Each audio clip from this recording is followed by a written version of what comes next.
And so tonight we have CNA with us, which is an insurance company and based in Chicago, and they're going to be taking us into a deeper dive and deeper conversation on what cloud computing is. And so with us today, we have three of their team members. We have Sarah, which is one of our MWT team members. Along with Sarah, we have Rigo and Whitney. And unfortunately, Kavita couldn't make it. She's unwell today. But before moving on to their presentation, I wanted to go over our agenda for tonight. Tonight, we're going to kick it off with a little bit of MWT's introduction and some of our updates. And then from there, we'll move on to CNA's presentation on cloud computing. And then we'll close up the night with some Q&A and closing remarks. Does this look? Does this screen look right to you? Yeah, you might just need to click once more, maybe. Okay, there you go. So those of you who aren't aware of who MWT is, we're a Muslim Women in Technology nonprofit organization, and we are an organization, a group of women and men who are here to represent and empower and support our Muslimas as well as underrepresented groups in technology. And we do that in various ways. That could be through networking, job recruitment, job board. We also have workshops. And this year, alhamdulillah, we finally launched our mentorship program led by Fatima. We have also expanded in our very first chapter in DC. So we've been growing a lot since the year Safa and Sarah founded our organization back in 2015. We're now a team of 10 members, and we're working consistently to expand our organization. So, you know, if you want to join our organization, the doors are open. Join us through either our website or our Slack channel. So that kind of wraps up the core of our organization. I'm going to now hand it over to Sarah and let her take us through the world of cloud computing. So please take it over, Sarah. Thanks, Khadija, for the introduction. Just will give it a minute for if you're able to share screen. Yep, got it. Awesome, thank you. Thank you all for coming today. We are so excited to tell you a little bit about what cloud computing is at CNA and some of our job opportunities and internship opportunities that we have. So I'll pass it over to actually Whit to talk a little bit more about cloud. Yes, thank you so much. Sarah, I had forgotten that you were a co-founder of this organization. So that's so cool. And I just wanted to start by saying welcome to everybody, and just as someone who is also interested in underrepresented folks in technology, it's something that we take very seriously at CNA. And in my role, in which I run our technology new hire program, we think of diversity as being one of our key strengths. So this is a wonderful relationship for us in CNA Tech to have, and it's really looking forward to talking to you tonight and hopefully in the years to come. So with that said, cloud computing, something that you're all familiar with to some degree. Anybody with a technology background is going to hear something about the cloud. We often joke around with some of my colleagues about get your head out of the cloud. We hear about it so often.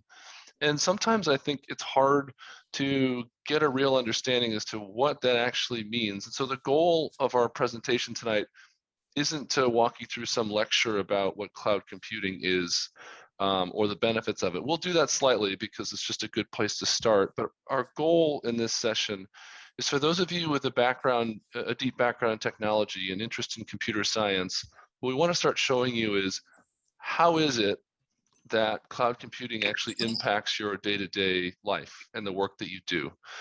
Because one of the things that I have learned through our new hire and internship programs is that any of you who are still in your studies, whether you're at university now or are pursuing some studies while doing other jobs and so forth, is we get a lot of college graduates and college students who come into CNA telling us something along the lines of, in my classes, I learned Python, I learned Java, I learned name your language, and I learned how to build an application that sits on my laptop.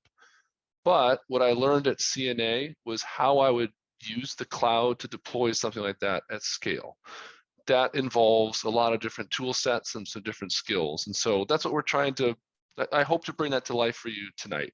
How is cloud computing going to impact you as a developer? And then as Sarah mentioned, we'll kind of dovetail that into a little bit about CNA, our company, and our technology program for any of you who are interested in either internship or full-time roles. So more to come on the employment front after we get through some of the cloud materials. Rigo, do you want to do a quick introduction before we get kicked off? Oh, no problem, no problem. So thank you everyone for joining. My name is Rigo Vera. I've been at CNA now for over 20 years. I'm a senior principal engineer, kind of responsible for like the organizational direction and change on our application development and coding standards and tools and architectural design. So as when I'm presenting, I'll kind of go over some of the tools that we leverage here at CNA to help us achieve some of the things that we're looking to do within the cloud space. And as Whit mentioned, deploying at scale as well. Yeah, and I probably neglected to introduce myself properly. My name is Whitney Brooks. I'm a director of business analysis at CNA, but as I mentioned, I like to say that's my day job. And then I moonlight as the lead of our new hire and internship programs, which is a real passion project of mine. So, all right, I'm going to talk a little bit about defining cloud computing. I'm going to state some things that are obvious here, but I always find at the beginning is a pretty good place to start. So I actually found this quote from Jeff Bezos really interesting. He says, "You don't generate your own electricity. Why would you generate your own computing?" And over the years, computing has really become much more of a commodity and a utility. And in that progression, not only has computing power become more of a commodity, but the software itself is becoming commoditized too. And we'll talk a little bit about that as well, how the industry has really moved from a model that we call like IaaS, or infrastructure as a service, into SaaS, or software as a service. So when I joined CNA 10 years ago, and Enrico could tell better stories, from 2 decades ago, we had, at least 10 years ago when I joined, we had a pretty large infrastructure team, both a third-party infrastructure team and internal to CNA. We had dedicated facilities in our downtown office. We had at least 2 floors that you could walk through that were almost exclusively dedicated to servers and managing those servers. So we had our own space in the office. We had our own space outside of the office. We had our own disaster recovery environment, and all of the business continuity considerations. So, for example, when I started, we had a computing center in our office out in the suburbs of Chicago, as well as in Pennsylvania. If you were to walk those same floors now, they look completely different. We have unplugged so much of our initial computing power, moved a lot of stuff into the cloud, and it is something that we continue to do because, as we started by saying, really computing at this point is becoming so commoditized. We don't need to be experts at CNA in how to host infrastructure. We need to improve our expertise on how we run an insurance company. And so what you see here on this slide is just some of what are very many common examples of cloud computing.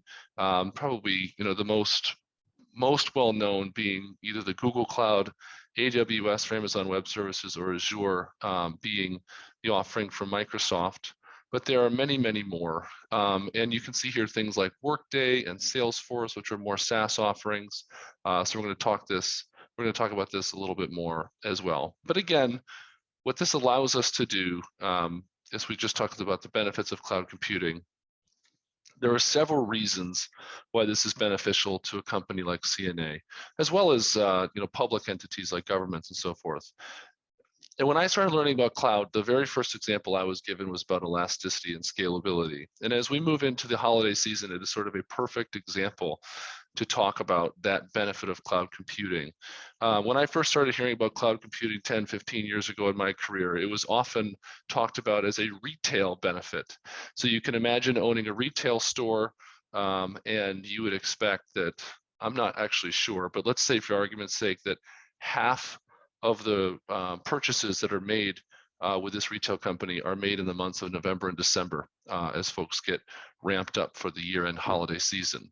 Well, if you look at that from a computing standpoint, you've got a large spike of online activity and computing need at the end of the year. And one of the real benefits of cloud is you no longer have to host all of that internally, buy all of this machinery that you barely use year round just to use it for a couple months of the year. So that's one thing, especially as we approach the holiday season, that's very, I think, intuitive to understand about what the benefits of cloud are. But I think most importantly is the second bullet here, is it enables an organization to focus on core competencies and its mission and not computing. In the same way that we're not generating our own power at CNA, we're trying not to generate our own computing. And so, as I said earlier, this allows us to really focus our efforts on being a better insurance company rather than need to be a technology operation. Now, technology is still a really, really important part of what we do. So what we've seen happen at CNA over the years is in the savings that we've been able to make with moving to the cloud, not having our own data centers and so forth, we're able to put more and more of our technology investment towards the things that improve us as an insurance company. For example, we've made multi-million-dollar investments recently in our big data space so that we can make better decisions about risks. Provides for improved business continuity. Sometimes this can seem like a nuisance. You know, when you host your own sites and are hosting your own infrastructure, there's bound to be problems that happen. Even simple as someone walking through the room and tripping over a power cord. Well, those things sound fairly benign, but when you're in a big business like CNA, they tend to be a really big deal. So just to give you a feel for what this means, I'm currently working with one of our business units that's based out of South Dakota, and we are moving that operation into a cloud-based technology.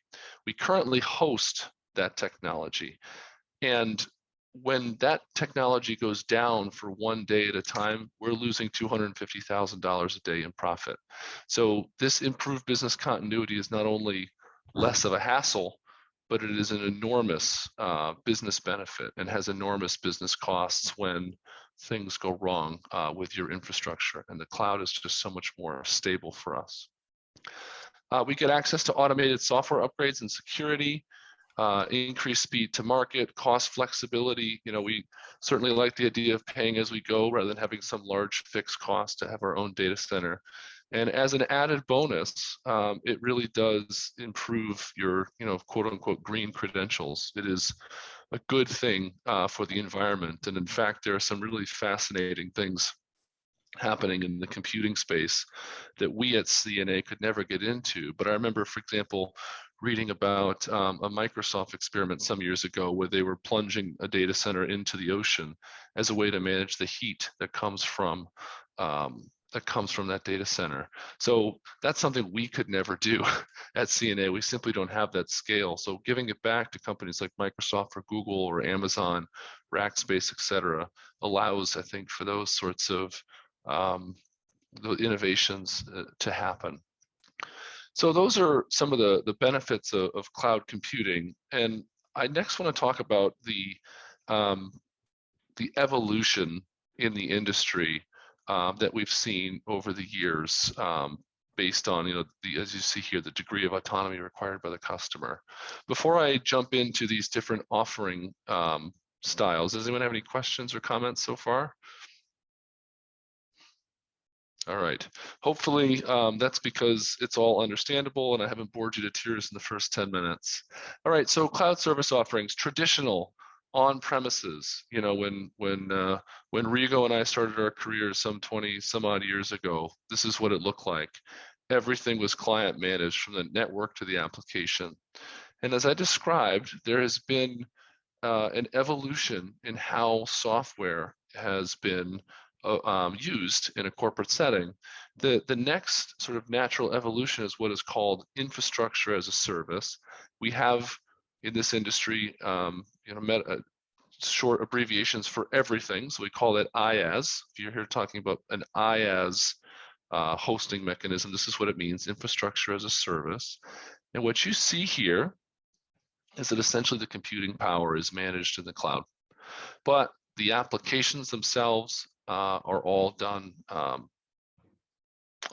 the client. The next is called platform as a service, where again, you own the application, but more the middleware and runtime is managed in the cloud. And that's known as paves. And finally, we move all the way to sort of the end of this evolutionary chain, or at least what is the end of the evolutionary chain at the moment. I'm not sure where else it could possibly go, which is called SaaS, which is a software as a service model that you'll hear that SaaS term quite a lot. And what this really means is that we are, as a company, selecting and purchasing a full service stack of application, from networking and hosting all the way through the application itself. And the way that we then differentiate ourselves within that application is just purely through configuration of the application. We're not doing development in that case. Now, configuration has come a long way. If you were to ask me what is configurable 15 years ago, what is configurable now, it is completely different. But still, in these cases where we choose software as a service, we're not doing development. So really, our business team members can own these applications much more than they ever did before, where in that traditional model, so much of what was done was dependent on the in-house technology staff to get in there and do it.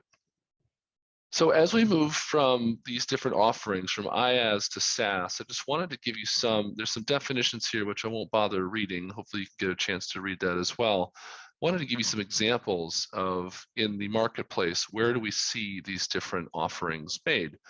You can see infrastructure as a service is primarily these cloud providers, whether it's an IBM Cloud, AWS, Azure through Microsoft, Rackspace, etc. We at CNA are primarily a Google Cloud shop.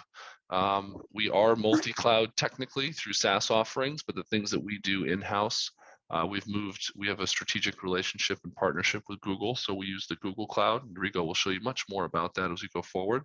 But IaaS is really the computing being provided, whereas platform as a service is offering a cloud environment in which we as CNA can develop and manage and deliver applications using a suite of pre-built tools. So you can see a number of these things that are commonplace in the industry now.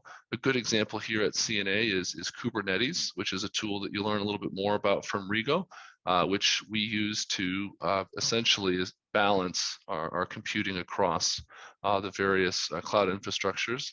And then software as a service. So this is where we are purchasing a product and configuring it to our needs.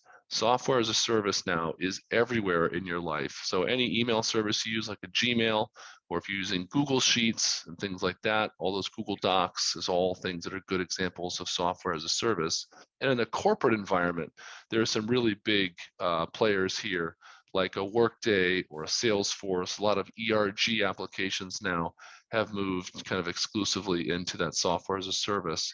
And what we see in our industry going forward is that even very specific applications geared towards insurance operations, like a claims system or a policy admin system or a billing system, are starting to be proposed in a software as a service model. And then it really becomes up to the customer, meaning us as CNA, to determine where is it that we feel that we can use something quote unquote off the shelf in a SaaS model, like a Workday or a Salesforce, versus where do we still need some differentiation in the way that we go to market in comparison to our competitors, which you might see still manifesting as like an IaaS solution or a PaaS solution. So for instance, the project that I'm currently working on, we are doing a platform as a service offering in which we are working with a software vendor who owns the code for that software, but we are hosting it for a variety of reasons that gives us a little bit more flexibility. And so now what you see is the SaaS offerings are becoming pretty robust, and it becomes the choice of the purchasing customer here as to where they want more differentiation or where the off-the-shelf offering is functional. Last thing I just want folks to be aware of, I find this funny, as IBM has a series of commercials about this. So I sometimes get asked by my family, who will see this IBM commercial about the hybrid cloud, what the heck is it? So I just wanted to just finish off our introduction to cloud here by talking about these different deployment models that you'll hear about if these are not familiar terms. Public cloud is probably what most people think about when they think about cloud computing. What that means is that it's owned and operated by a third-party provider like a Google, and that storage of your data and the computing power that's running your applications is shared publicly. There is not some room siphoned off for CNA. The opposite of that is a private cloud, where we may contract with a company like Google to say, please do not house our data. Maybe it's data that we consider to be sensitive, or IP, things that we don't want to be sharing out there. So we might actually have a private cloud, and then you'll sometimes hear of companies doing a hybrid cloud where they will use certain parts of their technology suite on a public cloud, and then they will keep some of it closer to the vest, so to speak. So if you hear about public and private and hybrid clouds, it's a very simple concept in these different deployment models that are available by these cloud providers. So I think, I suspect that I didn't blow the doors off anyone who knows stuff about cloud at this point, but I hope that gives everybody a good foundation as we move forward in the conversation, talking about whether it's IaaS, PaaS, or SaaS, as well as these different cloud deployment models between public, private, and hybrid. Anybody have any questions at this point? And if not, we're about to move into the part of the presentation where we'll talk about, well, how does this stuff actually impact you as a developer day to day? I hear somebody talking about Instagram, but that's it. So I think we're good to go. No problem. So before you click to the next slide, with one quick thing. So as part of just my responsibilities of kind of driving coding standards and development, I do have ownership of our underwriting services and APIs in the small business, middle market, and large property domain. A lot of it includes like rating, pricing, CAT exposure, risk control, and some other additional third-party APIs. So as you can see, I have a bigger range of applications. And with that being said, as we shift to the cloud here at CNA, there's a lot of tools and softwares that we have to kind of see that would help us build those applications. So you can click on the next slide with. And what you're going to see is I'm going to talk to an array of these things that we have here at CNA. You could kind of focus toward the middle. You see Java. It's really the biggest icon here. So we are a big Java shop. Probably 90% of our applications are pretty much built on Java. So what we do when we deploy any new application, Java is really the preference, unless there's a reason why we have to go to a different language. If you look up in the top left corner, we chose GitLab as our repository only because it gives us so many capabilities to be able to interact with third-party SaaS solutions in order to be able to achieve what we're looking to achieve. Other things we have here at CNA, there's some applications that we are writing now in Python, given there's a lot of AI and spatial libraries that we can leverage. Front end, you'll see within CNA, we have Node.js, React, Vue, Mocha. And then if you look at the bottom left, you'll see some of the build libraries that we use. Maven, Gradle, and NPM are some of the industry standards, so we'll leverage those as well. And then in the next slide, you'll get to see how some of these libraries and frameworks and solutions that we have implemented and how they all integrate together to be able to build an application and then deploy it over to the cloud. As you look a little bit next to the Gradle, you'll see Concourse. That is our CI/CD software that we use for our continuous integration and continuous delivery. Obviously, that's something that's always, you always hear a lot about, hey, how do we do CI/CD, especially from the business? How can we deploy faster? As one of the slides presented, speed to market, right? So if we're able to automate a lot of the things that currently we used to do where it took a lot of manual effort to, we're able to automate, validate that things are looking good, which one thing could be with testing, make sure the quality of the application is good, and we're able to deploy it without having any issues. Then that would help us be able to deploy a lot more features in the future more quickly, as opposed to waiting for monthly releases or big projects to deploy a lot of this code. We also leverage things like Postman and then Able Assure, which is more of a testing the front end or APIs. And for development, we'll use Spring Tool Suite, IntelliJ, Visual Studio Code. Those are some of the most popular IDEs used by our developers. And then, as we mentioned, we'll bring in softwares like Veracode, SonarQube, Okta to be able to do various other things, like, for example, securing our applications using Okta, leveraging Veracode for security scanning, so that way we have static analysis that could be run on our code every time we deploy code into the environment, so that way it can kind of let us know if there's any vulnerabilities, potential vulnerabilities within our application, so that way we can respond to that a lot sooner, as opposed to waiting for that application to get deployed to production only to find out there's issues. And as Whit was mentioning, we are Google Cloud customer. So we deploy all our applications that have been moved over to the cloud in the GCP environment.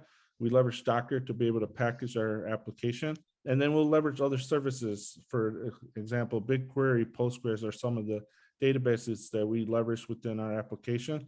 Stackdriver is more of a tool that we use more for monitoring and synthetic monitoring of the application to make sure the application is up and running, and then for logging purposes as well. Okay, you click to the next slide.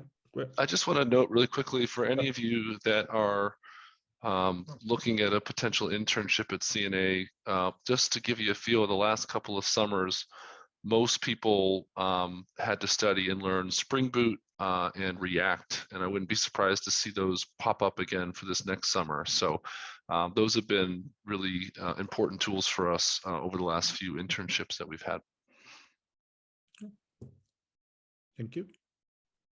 So here, what you'll see is more of the build lifecycle. So as I mentioned, you saw a lot of those logos on the previous slide, like you have Git, you have Concourse, Gradle, along with SonarQube, Veracode, and Docker and the GCP.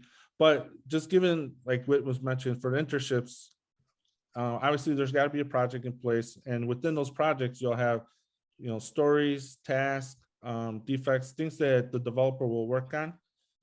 Actually, let me switch back. Sorry, my screen went away. Let me go back. All right, there we go. Sorry. So within that project, when the developer comes, they'll end up getting some work assigned to them. So they'll end up picking up that work. So work on it, code it, and then as part of our continuous integration, continuous delivery, they'll go ahead and commit that code. So they'll commit that code to GitLab. And as part of the project, we'll go ahead and set up pipelines to be able to do certain things in an automated fashion. So once Concourse detects that there's a change in the code repository, it'll go ahead and execute what we define the job. So here we have a build job, which does 3 steps. It'll go ahead and compile the code. It'll run any test cases that are within that application. And then if everything's successful, it'll go ahead and publish those artifacts into its appropriate buckets.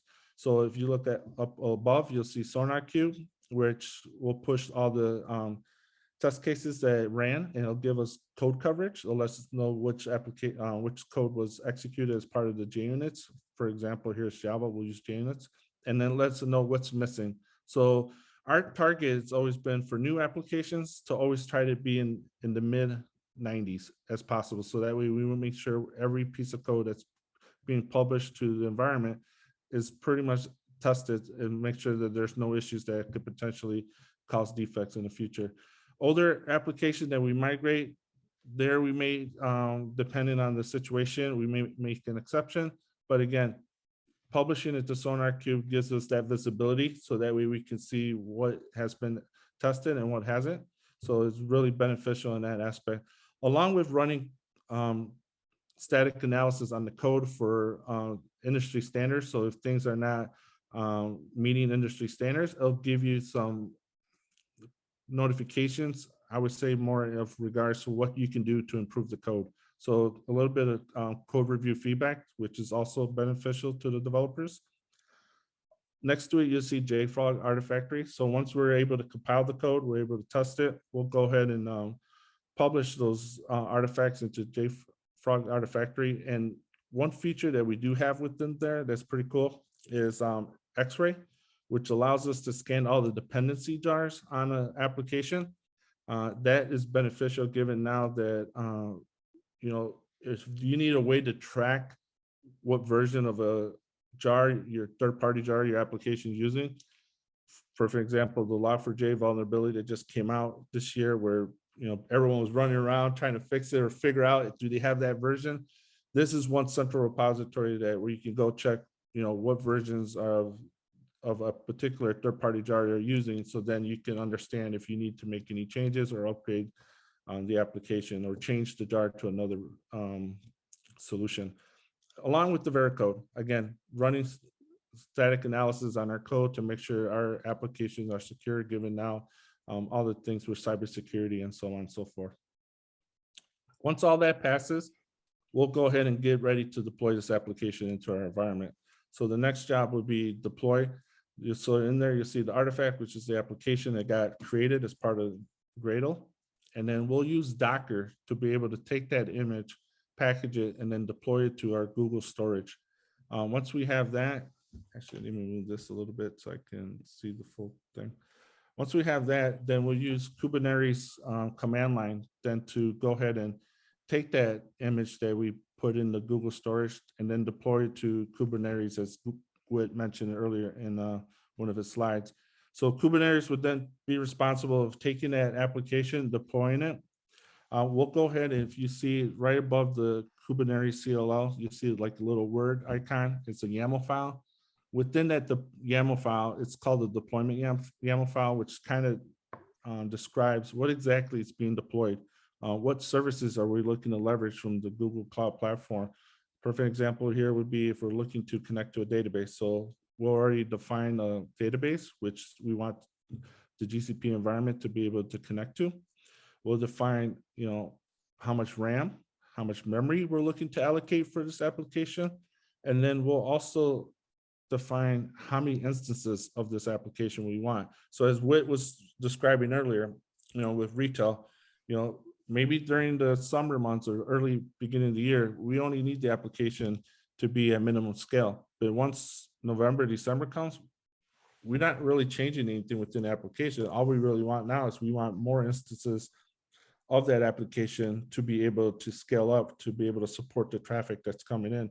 And we can easily do that by just configuring the deployment YAML file. And then I'll show you in a couple of slides where you'll be able to tell the change that you made and then be able to see how many instances of that application has been deployed. So as you can see, this is a whole life cycle of what a developer does at CNA. They'll go ahead and get whatever assignment they have, whether it be a defect, story, task, and then work on that. Once they're confident that everything is working and confident enough that when they push it into the repository, then Concourse will go ahead and detect that change and then run everything that it needs to run. And if there's failures, they'll go ahead and send out email notifications so that way the team could then respond and then see if they have to make any changes to get it back up and running successful and deployed into the environment. Okay. I just want to pause, see if there's one comment. You know, what does all this allow us to do? If we just get back to the big picture here, you know, when I started, if you would have joined the career, you know, started your career again 10, 15 years ago, technology deployments were happening on a quarterly basis, maybe on a monthly basis, at best on a weekly basis. What all of this stuff allows us to do is you look at large companies like an Amazon. I don't know what the stat is now, but they're now measuring deployments in seconds because it's happening so frequently. And in our world at CNA, what does this mean is we are, with our new technologies, able to also move much, much faster to the point where, you know, we're not deploying things every second like a really large organization like Amazon. But to give you an idea, Sarah, who joined us for an internship in 2018, did great work. And I think we deployed that application something like a year later. The last 2 internships we've had where we're able to leverage more and more and more of these tools, we're deploying the interns' work product in the same summer that they are with us. So it's going out, within weeks, which has been really exciting to see because we've been deploying new functions to our agents or to our internal customers through the internship, in near real time, which has been really terrific. Yeah, and then to add to that too, right? So like you mentioned earlier, we used to have teams for doing specific things like deploying applications. Obviously, with the Veracode security scanning, that used to be another team that you would deploy your application and you would run, they would go ahead and run testing. You have to schedule with things like that. But having the capability to bring in third-party solutions like Veracode, where we can easily be able to detect vulnerabilities without necessarily deploying an application, and do it at the beginning of the life cycle, right? Not wait till we deploy a month later and then come to find out, oh yeah, you have all these issues. Here, it's instant feedback. Right away when the developer deploys or commits their change, everything happens. So as long as the steps are being successful, then you'll be able to see right away, do you have any issues? So then you'll be able to fix that sooner rather than later. And again, avoid having things pile up on you toward the end, and then you're racing for kind of prioritizing things. Same goes with SolarCube, right? Code reviews. There used to be almost at times we used to do pair programming where we have 2 developers working on the exact same story or task to be able to make sure they are doing it correctly. But here for SolarCube, if we can define some of those standards that somebody will say, oh, here, you should have done this as opposed to that, we can define that and configure that within SolarCube. So that way, again, developers are able to get instant feedback without having to have someone else spend time on that. And then they can use that time for something else that's more beneficial to the project. No? Okay, so the next slide is going to kind of go over exactly what that pipeline looks like. That's pretty much in that picture defined. So I'll go ahead and just kind of talk through it as it goes through. Wait, were you able to get it to speed 2? No, I'm not. I don't know. Okay. I was not able That's to. fine. I can So- jump ahead for certain portions That's if you fine. like. So you can have it. So in this video, what you're seeing is obviously here you see red, which is not necessarily good. But what happened here, a test case failed. So the developer is looking at it, reviewing the results. Then they're going to go into their IDE and make a change, and then commit that change into GitLab. So what you're going to see are, again, tools that we kind of outlined in the development tools. Here they're using Visual Studio. So, and then making the change, committing it, and what you're going to see is Concourse then picking up on that change and then automatically running the build. So here he's just committing the change. Just add in his comments.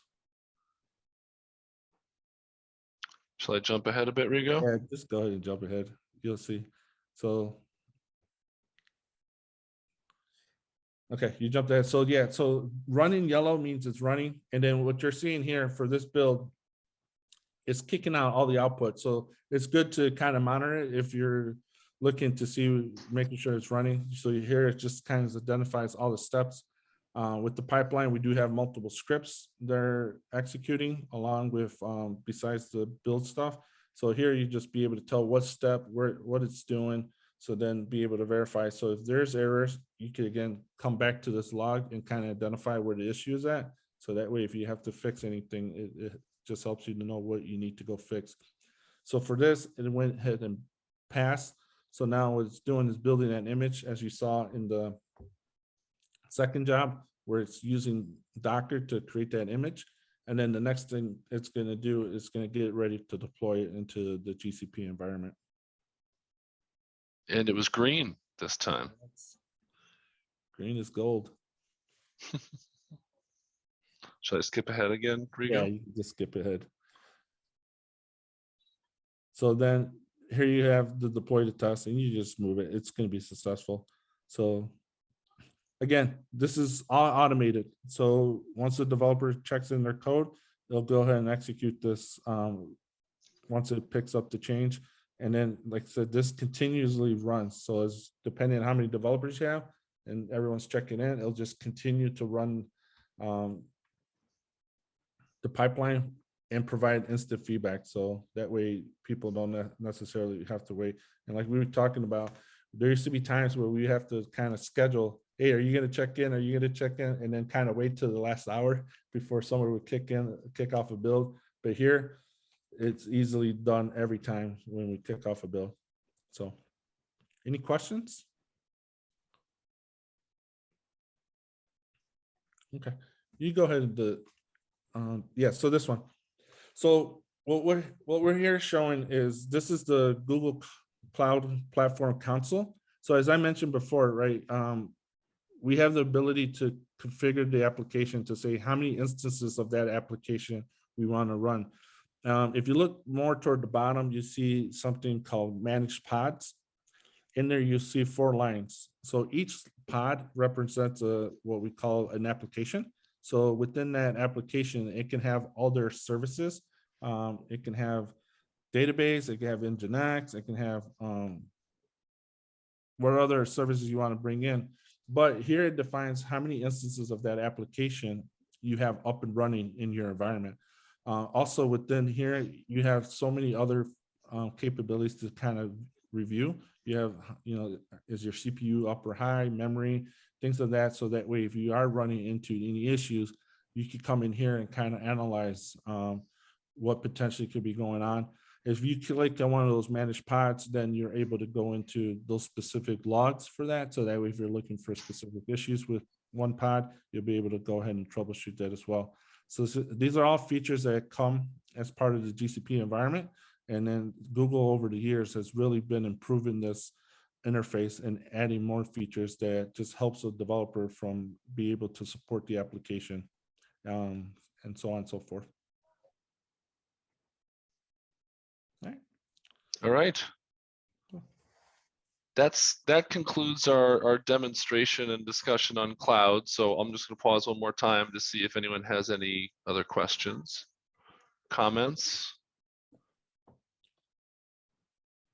All right, so let's move into kind of a discussion a little bit about CNA. So Sarah in the chat window has just entered in the information about all of the job offerings that we have for our college recruitment programs. We have both full-time and internship spots available.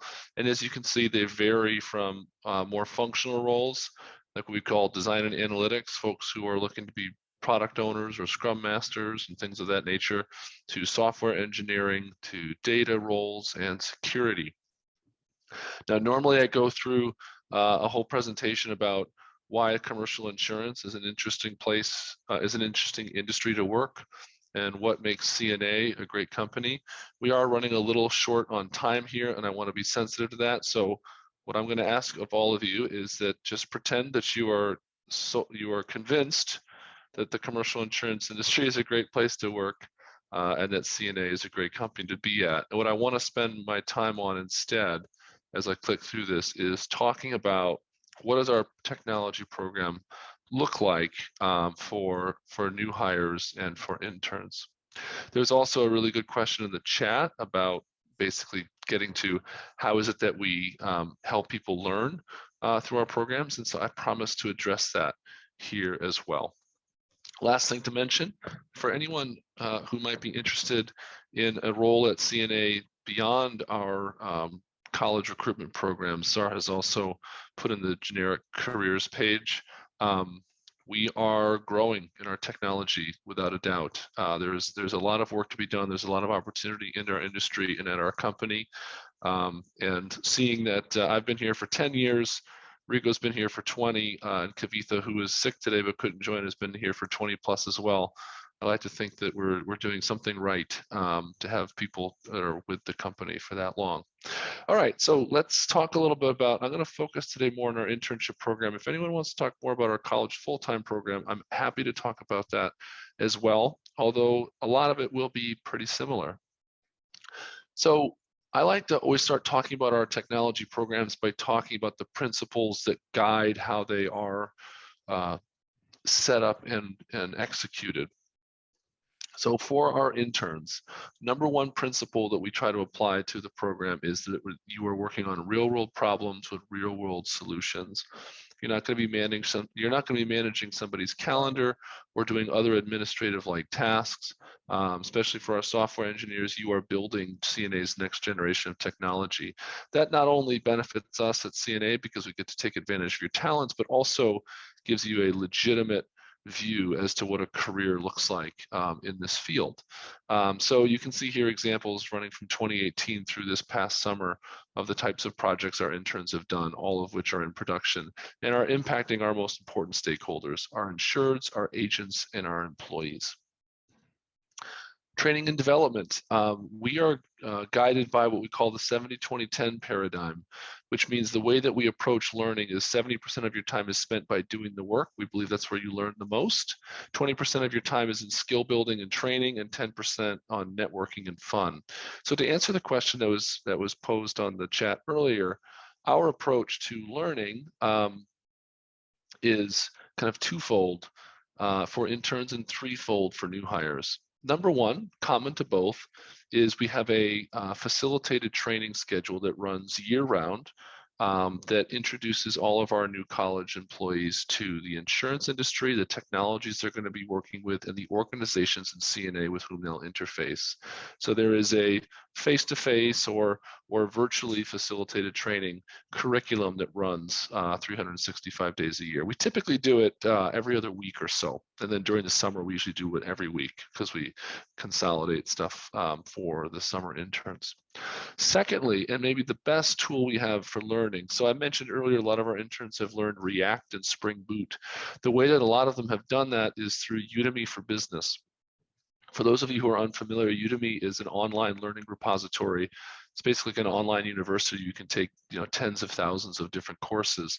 And we encourage our interns and new hires to use that while at CNA. And we also will purchase courses for them in advance of their time at CNA if they have time and are interested in studying up before they arrive. That is always completely optional, but a lot of people have taken advantage of that opportunity.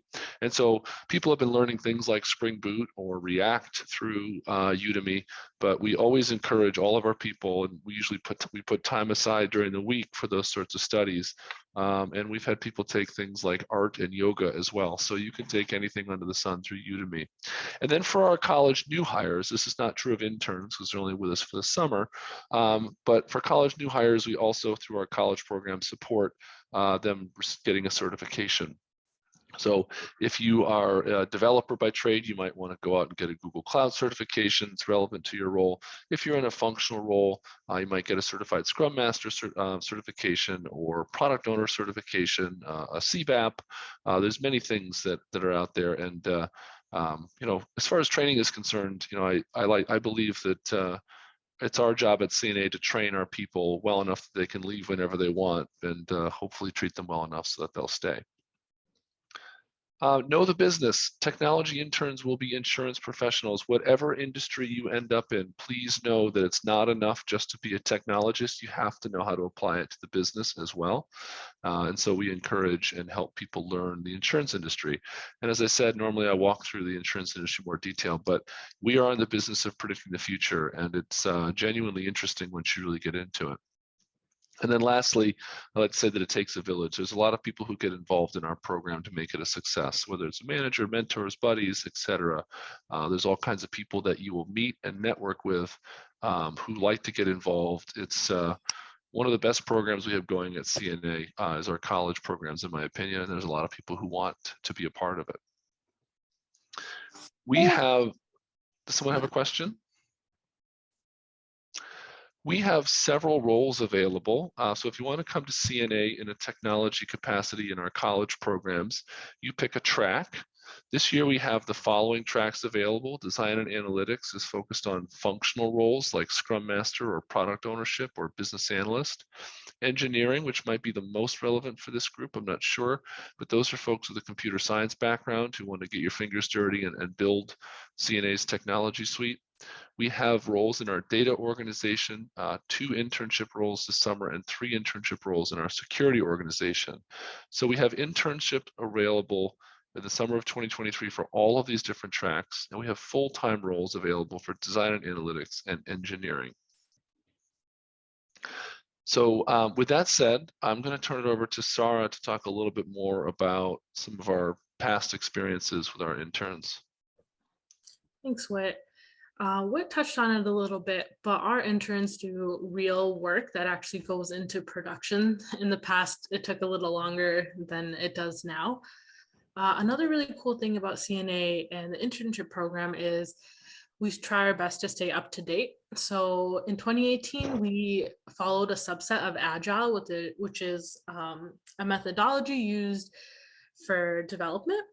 And in the subset of Agile, at the time it's called extreme programming, we did pair programming. So like it's an awesome opportunity for someone out of college, kind of someone who might need a little bit more mentorship. So you're paired along with another intern. So this picture right here was my internship class. There was 10 of us and we all worked together. And it became more than a job. And honestly, a lot of us formed friendships that are still long lasting, even though we all are at many of us are at different companies now. But the benefits of pair programming included someone else kind of listening to your thoughts, someone else kind of like seeing where you might be going wrong to prevent you from going down the wrong rabbit hole, and things like that. In addition to pair programming, we have a big emphasis, we also mentioned on a lot of the new applications of code coverage. So the more code coverage, the better. And we have an emphasis on automated testing. So that way you're introducing way fewer bugs into production, and it just makes the whole process of development a lot more seamless. The product owner is embedded within the team. So in the newest internship program, or in I think this last summer, the person who was a product owner was also another intern. So it really is, there is a lot of autonomy and ownership within the interns. And then the team really owns the code. You're kind of working on this together. You obviously have a mentor that's helping you and guiding you through whatever questions you have, but you also are able to learn. I was actually very shocked. I came into the internship program only knowing like very basic Java from college and didn't really know anything about frameworks, but within those few weeks, I felt pretty comfortable and we were able to deliver a whole MVC for that, something that's going to come up in the next screen. So we have a call center where a lot of our customers call and ask for information about their premiums, or they want to update credit card information and whatnot. It's a pretty basic company need. Unfortunately, in the past, the call center was using a web application or a desktop application on OS2, and not just one. They had these multiple screens that you see on the left. And it was almost like a nightmare for those folks to kind of pull up this information every time a client called. It was very time consuming. Things would crash. It was super slow.